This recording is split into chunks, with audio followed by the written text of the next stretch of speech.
Kita berandai-andai guys, kalau kamu jadi Mawa, mau nggak kamu balikan lagi dengan Insano? Ayo, ada iya, ada tidak, pasti jawabnya gitu.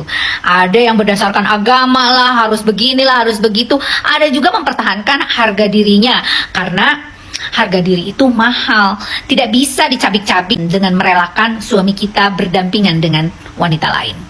Bener gak? Ayo, yuk kita bahas dalam psikologi ya. Seseorang yang mempertahankan harga dirinya bukan karena ego, tapi dia punya prinsip bahwa dia tidak mau ada seseorang yang membagi cintanya. Apalagi orang tersebut adalah orang yang sangat kita cintai. Benar? Benar dong, ya kan? Namun ada hal yang memang kita juga harus bertanya guys. Apakah hal tersebut dibolehkan oleh agama? Agama membolehkan menikah lagi atas persetujuan istri pertama.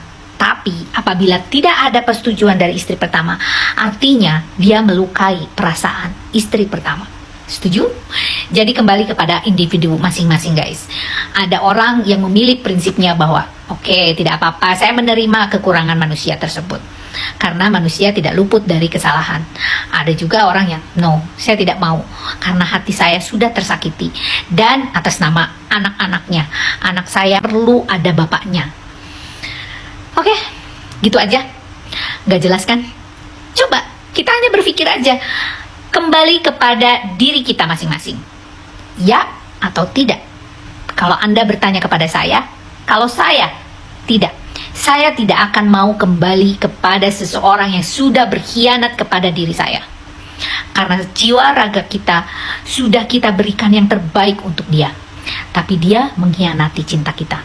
Seperti itu guys. Dan Anda seperti apa? Yuk kita sharing. Bye. Salam Lita Gading.